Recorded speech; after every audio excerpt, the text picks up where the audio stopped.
Welcome to my channel. I'm Gary Wiryawan, and today I'm going to discuss about telephoto landscape photography using micro four thirds camera. Intro.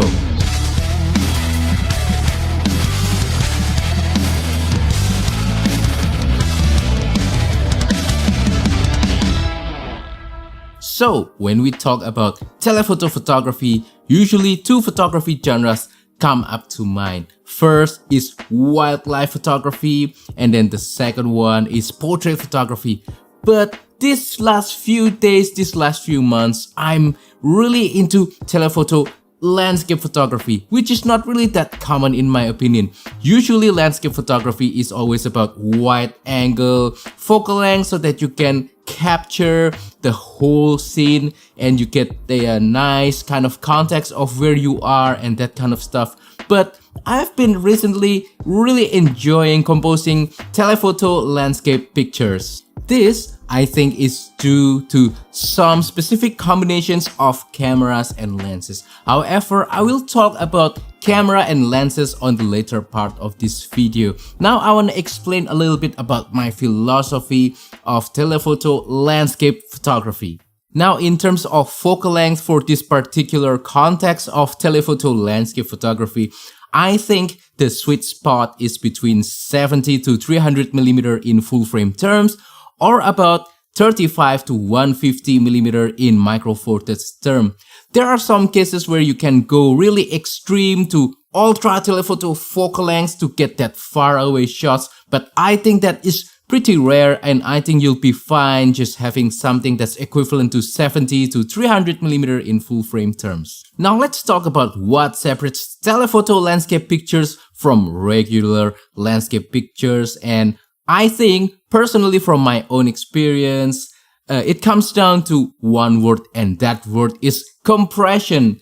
Compression really exaggerates the relationship between the foreground, midground, and background in a telephoto pictures. And with telephoto lenses, you usually get that compression. So the foreground, midground, background relationship will look different than when you are using regular lenses or wide angle lenses. Now, while we're talking, I will put some sample pictures taken using my micro four thirds telephoto landscape gear that I will discuss later. But basically, what I want to say is that because of the compression, you can get away with very minimalist composition. You don't really have to worry too much about putting nice, beautiful foreground. You can be very minimalist with the composition. You can just put the subject right in the middle or do a little bit of rule of thirds.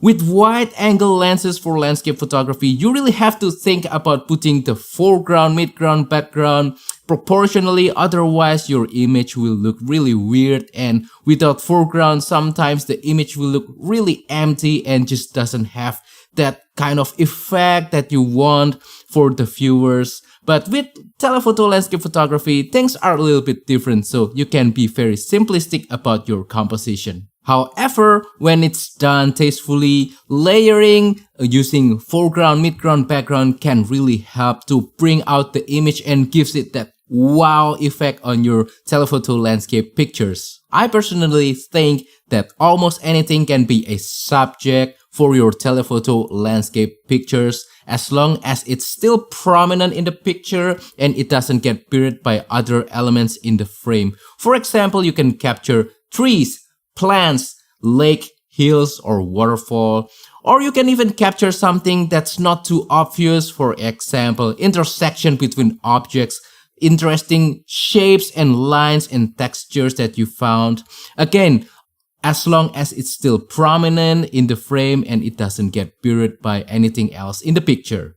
I also personally think that adding familiar elements such as people or vehicle or a building or a house in the frame can enhance the sense of scale, which I think is really important for telephoto landscape picture, and that is something that I always try to do whenever I'm photographing telephoto landscape picture. So I think I can sum up the goal of telephoto landscape pictures like this. It's to create a nice, beautiful picture that can create a sense of being there on that exact time and place for your viewer while also exaggerating the sense of scale, enhancing it so that the viewer can feel how majestic the landscape is.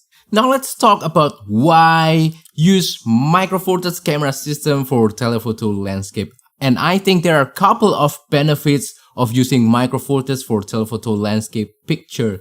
First is that Micro Four Thirds inherently has more depth of field, and that's something that's very beneficial for landscape photography, because usually with landscape photography you'll be stopping down anyway. You'll not open up the aperture, but you will close it down, so you won't use anything like f2.8 or f4. You'll usually stop it down to f5.6, f8 or f11. With Micro Four Thirds, because of the smaller sensor, you don't have to close it down too much. You can just shoot it at the sweet spot of the lenses, and it's usually about f4 or f5.6. So that's something that I really enjoy from Micro Four Thirds for telephoto landscape picture. You don't have to close down too much. You don't get that diffraction effect that will reduce the sharpness of the pictures. And then another benefit is very obvious. Micro Four Thirds cameras and lenses are usually smaller and lighter. That means they are easier to carry around. When you're doing landscape photography, you'll usually do a little bit of hike to reach your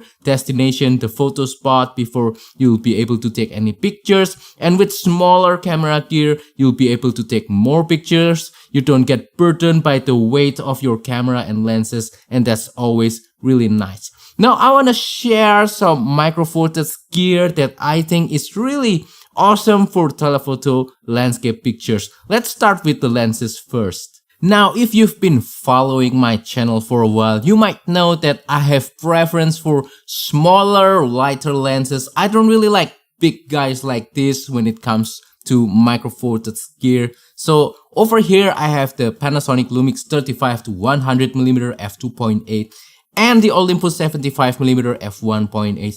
Both are great lenses, but I'm not really recommending them for landscape photography, telephoto landscape photography. Although you can use them and you'll get crazy nice result with these guys, but no, these are too big. For me personally, my favorite is this little guy right here.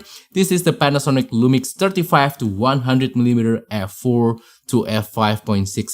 Very small, very lightweight, very compact. Again, it's easy to carry around and to put inside your camera backpack. It doesn't weigh a lot. And the image quality is just really nice. It's very sharp, very contrasty. I took some of my most favorite shots this year using this little lens right here. And for telephoto landscape picture, the focal length I think is okay. It's 35 to 100mm. It's just on the sweet spot, and you'll be able to use this very flexibly because this is a zoom lens. If it's far away, then you can always zoom in. If it's not too far away, then you can always zoom out. So yeah, my favorite telephoto landscape picture. In fact, my favorite lens of the year as well. You can watch the video of my favorite lenses this year up here on the card above. Now, if you need more flexibility compared to the 35 to 100mm lens, I can recommend the Panasonic Lumix 14 to 140mm f3.5 to f5.6. While the 35 to 100 is a telephoto lens only, this guy is a super zoom lens, meaning that you can also go to wide angle if you don't really need the telephoto all the time. A very flexible and versatile lens. The lens is definitely bigger than the 35 to 100, but I can still tolerate it because of its versatility in terms of focal length. In terms of image quality, pictures taken using this lens is also very satisfying. Maybe not as sharp as 35 to 100, but you cannot really see it unless you are pixel peeping. So yeah, if you need flexibility, 14 to 140mm. For ultra telephoto needs, I usually use this guy right here. This is the Panasonic Lumix 100 to 300mm f4 to f5.6. But as I mentioned earlier, that's a very rare occasion. I don't usually bring this for telephoto landscape photography, but I can still recommend it. It is still sharp enough in my opinion. Maybe not as sharp as the 35 to 100 or the 14 to 140, but the reach of the focal length 300mm is just superb. You can even photograph the moon using this lens. Now, speaking of my favorite telephoto landscape camera, I think my favorite camera is this guy right here, the Panasonic Lumix GX85. This is not just my favorite telephoto landscape camera, but this is also my favorite camera, period. That is because of the image quality. Although this is using older 16 megapixel sensor from the 2016, I still think that the pictures taken using this camera are actually quite nice. You get a lot of dynamic range, maybe not a whole lot, but it's more than enough for me.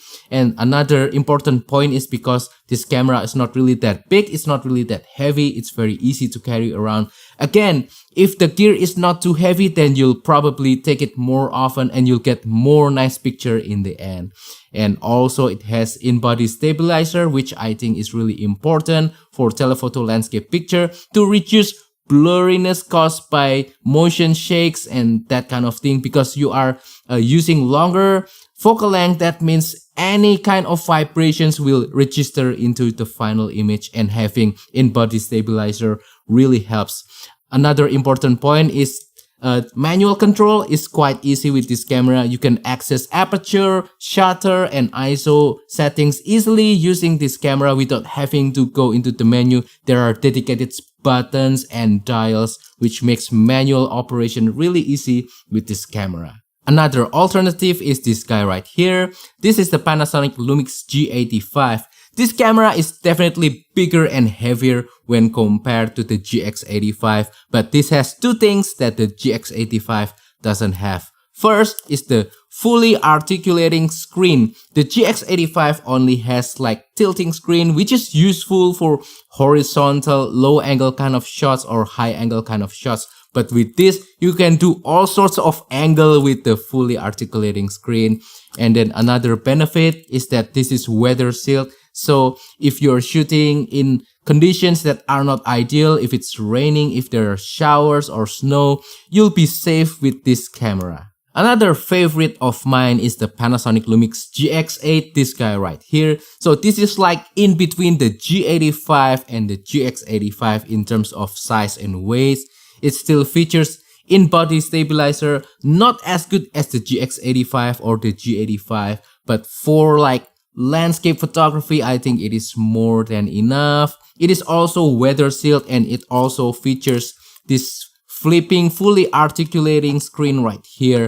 The only thing that I don't really like from the GX8 is just the in-body stabilizer. Although it is present, it is not as good as the other guys. So yeah, those are all the gear that I usually use for telephoto landscape pictures. And I think that wraps up today's video. So that is all for today's video. I hope that today's video has been informative, useful, and inspiring for you. So please comment down below and share what is your favorite telephoto landscape lens. And also, if you have any question about today's video, please comment down below as well, and I will try to answer them. Also, don't forget to support my channel by liking this video, sharing this video, and subscribing to my channel down below. And if you want to support the channel even further, please consider using the affiliate links on the description below, or use the super thanks button. Thank you, and see you on the next video. Goodbye.